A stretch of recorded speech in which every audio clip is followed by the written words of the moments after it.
एक नगर में दो भाई राजू और दीपू नगर के एक गैराज में मैकेनिक का काम करते थे। दोनों बहुत मेहनती थे। एक दिन गैराज में काम करते हुए भाई मैं सोच रहा था, अगर हम ऐसे ही काम करते रहे तो एक दिन अपना एक गैराज खोल लेंगे और फिर जल्दी ही दूसरा और फिर तीसरा और जल्दी ही हर शहर में अपना एक गैराज होगा। ये कहने के बाद दोनों राजू और दीपू अपना काम बंद करके मुस्कुराते हुए ऊपर की ओर देखते हुए अपने ख्यालों में खो जाते हैं। सपने में राजू और दीपू अपने नए गैराज के उद्घाटन की रिबन काट रहे हैं। तभी पीछे से उसकी पीठ पर कोई धक्का देता है और दोनों घबरा के सपने से बाहर आते हैं। राजू के बगल में उसकी गैराज का मालिक, ग्रे शर्ट, काले पैंट, सिमटे हुए बाल और आंखों पे चश्मा। तुम दोनों से एक काम सही से नहीं होता। कल एक गाड़ी तुम लोगों ने बना के दी थी, ग्राहक का फोन आया था, उनकी गाड़ी से धुआं निकल रहा है और रास्ते में बंद हो गई है। ये 1 महीने में तुम्हारी 8वीं शिकायत है। मैं तुम दोनों को अभी काम से निकालता हूँ। निकल जाओ मेरे गैराज से। मालिक, पर यह भी तो हो सकता है उसकी गाड़ी खराब हो। हमने तो ठीक से ही काम किया था। खराब गाड़ियों को ठीक करना ही हमारा काम है। निकल जाओ यहाँ से। और मालिक दोनों को धक्के मार के बाहर निकाल देता है। राजू और दीपू अपने छोटे से कमरे की बिस्तर पर हैं। सामने की दीवार पर विष्णु भगवान की तस्वीर टंगी है। दीपू राजू से, भाई हम हर जगह मन लगा के काम करते हैं, फिर भी हमें हर जगह से निकाल दिया जाता है। किसी को हमारी कद्र ही नहीं। हाँ भाई, यहाँ किसी को हमारी कद्र नहीं है। चल किसी दूसरी जगह जाते हैं, वहाँ शायद हमारी कीमत हो। भाई पर हम वहाँ करेंगे क्या? याद है माँ कहती थी कि भगवान का नाम लेने से सब मिल जाता है। हाँ चल सामान बांध, अब हम यही करेंगे। भगवान का नाम लेंगे और पैसे कमाएंगे। वो कैसे? अरे हम बाबा बन के लोगों को ज्ञान देंगे और उनसे पैसे लेंगे। वो तो ठीक है, पर हम लोगों को क्या ज्ञान देंगे? अरे वही जो माँ हमें देती थी। तू ज्यादा सवाल मत कर, सामान बांध। हम राजा सूर्यदेव के चंपक नगर जा रहे हैं। चंपक नगर में राजू और दीपू गेरुए धोती और गेरुई शॉल में, कंधे तक बाल, गले में रुद्राक्ष की माला, पैरों में खड़ाऊ, कंधे पे लटकी मटमैली गठरी, कलाइयों में बंधी रुद्राक्ष की माला, एक बड़े बरगद के पेड़ के नीचे बने चबूतरे के सामने। ये राजा सूर्यदेव का चंपक नगर है। हम यहीं से शुरू करेंगे। दीपू सुन, आज से तेरा नाम दीपू नहीं दीपेश्वर है, समझा? और मैं एक सिद्ध योगी। मैं यहाँ बैठता हूँ और ध्यान करता हूँ। तू नगर में जाके ये खबर फैला कि एक सिद्ध योगी आए हैं जो हर समस्या का हल देते हैं। ठीक है, मैं जाता हूँ।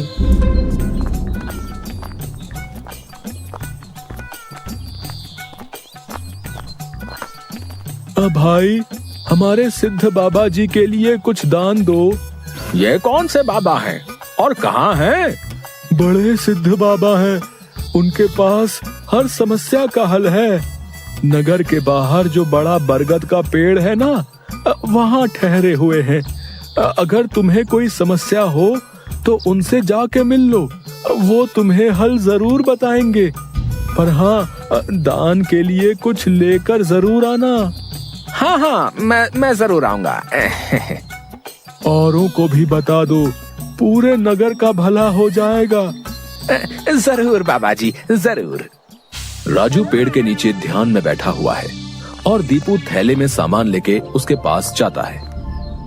मैंने नगर में खबर फैला दी है, जल्दी ही लोग यहाँ आते होंगे। तुम तैयार रहो। मैं तो कब से तैयार हूँ, देखते हैं क्या होता है। राजू फिर से ध्यान में बैठ जाता है। तभी नगर के लोग वहाँ आने लगते हैं और हाथ जोड़ के नीचे बैठे हैं। बाबा, हमारा काम नहीं चल रहा, कृपा करें। आप जो भी दान के लिए लाए हैं बाबा के चरणों में रखें और बाबा से गुरु मंत्र लें। दुकानदार राजू के पास पैसे रखता है और हाथ जोड़कर खड़ा हो जाता है। राजू इशारे से दुकानदार को अपने पास बुलाता है और उसके कान में कहता है, श्री राम। हर बिक्री के समय मन में ये नाम का जाप करो, बिक्री बढ़ जाएगी। याद रहे, अपना ये मंत्र किसी को नहीं बताना, अपनी पत्नी को भी नहीं। जैसी आपकी आज्ञा बाबा जी। महाराज, आप राजकुमारी के लिए एक योग्य वर तलाश रहे थे। हमारे गांव में एक सिद्ध योगी आए हैं जो तेजवान हैं और राजकुमारी के लिए एकदम श्रेष्ठ हैं। गुरुदेव, मुझे आपके चयन पर पूरा विश्वास है। अगर आपने चुना है तो वो राजकुमारी के लिए अवश्य ही उत्तम होगा। सोने जवाहरात और अनेक उपहार लाओ।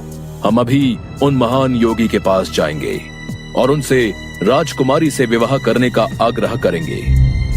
हे तपस्वी, मैंने आपके बारे में जो सुना था, आप उतने ही तेजस्वी हैं। मेरा आग्रह स्वीकार करें। राजू ध्यान से आंख खोलकर राजा को देखते हुए, जी महाराज, कहिए क्या परेशानी है आपको? मेरी इच्छा है कि आप मेरी पुत्री से विवाह करें और ये उपहार स्वीकार करें। राजू काफी देर तक उपहार में लाए सोने चांदी और अनेक वस्त्र और उपहारों को देखता है, फिर राजा की ओर मुड़ता है। महाराज, मैं तो एक सन्यासी हूँ, मुझे इन सब से क्या लेना? मुझे क्षमा करें, मैं आपकी बात नहीं मान सकता। दीपू चौंकते हुए राजू को देखता है।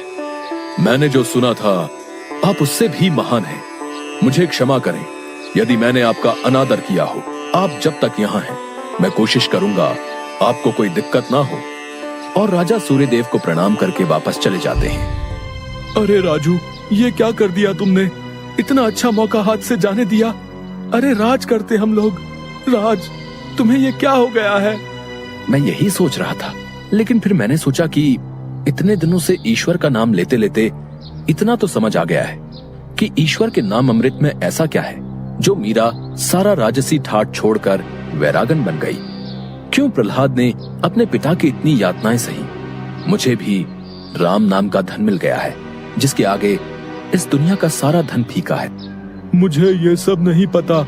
हम यहाँ पैसे कमाने आए थे, ना कि साधु बनने। मैं चला, मैं अकेले ही सब संभाल लूंगा। तुम्हें जो ठीक लगे करो, पर अगर किसी मुसीबत में फंस जाओ, पूरी श्रद्धा से ईश्वर का नाम लेना, तुम्हारी मुसीबत दूर हो जाएगी। तुम्हारा दिमाग खराब हो गया है? इतनी आसानी से मुसीबत दूर होती तो सभी खुश होते। राजू बस उसे देखकर मुस्कुराता है और ध्यान में बैठ जाता है। दीपू अपनी पोटली उठा के गांव में चल देता है। क्यों भाई, कैसा चल रहा है? हाँ भाई, सब बढ़िया है और अब घर में सुख शांति भी है। ये भी बेवकूफ बन गया।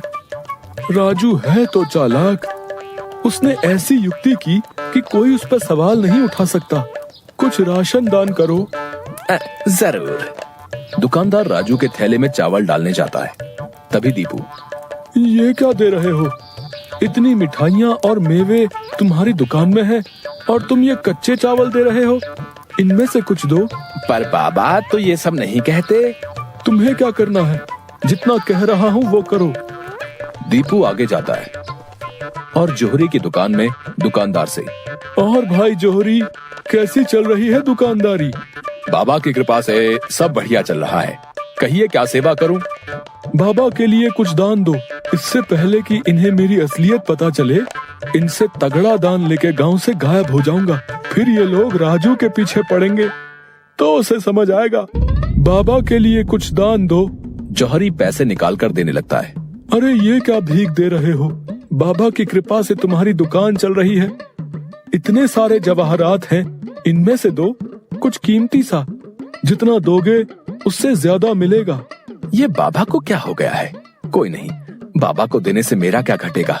जौहरी एक सोने की हार दीपू को दे देता है। ये लीजिए बाबा। अच्छा धन बटोर लिया है मैंने। इससे काफी दिनों तक काम चल जाएगा। बड़ी भूख लग गई है, कुछ मिठाइयाँ खा लूं। दीपू एक पेड़ के नीचे बैठ के मिठाइयाँ खाने लगता है। तभी वहाँ 4 डाकू, चेहरे पे नकाब, काले कपड़े और हाथ में छुरी लेकर आ जाते हैं। जो कुछ भी है वो हमें दे दो, नहीं तो हम तुम्हें मार डालेंगे। दीपू डर से अपनी पोटली उन्हें दे देता है। तभी डाकुओं के सरदार का नकाब खुल जाता है। दीपू उसे देख लेता है। अब तुझे मरना होगा क्योंकि तूने मेरा चेहरा देख लिया है। हे भगवान, ये क्या हो रहा है? कैसे बचूं इनसे? भागने की कोशिश की तो ये लोग पकड़ लेंगे। क्या करूं? तभी उसे राजू की बात याद आती है। अगर किसी मुसीबत में फंस जाओ, पूरी श्रद्धा से ईश्वर का नाम लेना, तुम्हारी मुसीबत दूर हो जाएगी। दीपू आंखें बंद कर घुटने पर बैठकर, हे नारायण मेरी रक्षा करो, हे नारायण मेरी रक्षा करो। डाकू का सरदार दीपू को उठाकर, सुन, राजा के सिपाही हमारी ओर आ रहे हैं, इसलिए तुझे छोड़ रहे हैं। अगर तूने किसी को हमारे बारे में बताने की कोशिश की तो तुझे जिंदा नहीं छोड़ेंगे। ये ले अपनी पोटली। डाकू भाग जाते हैं। दीपू सामने से सिपाहियों को आते देख मन में, हे नारायण, मुझसे भूल हुई जो मैं राजू की बात को समझ नहीं पाया। मैं राजू के पास वापस जा रहा हूँ और उसके साथ रहकर आपके ध्यान में अपना जीवन बिताऊंगा। मुझे माफ कर दो राजू, मैं ईश्वर के नाम की महिमा को नहीं समझ पाया, पर अब मैं समझ गया हूँ और तुम्हारे साथ ईश्वर के नाम का धन कमाना चाहता हूँ।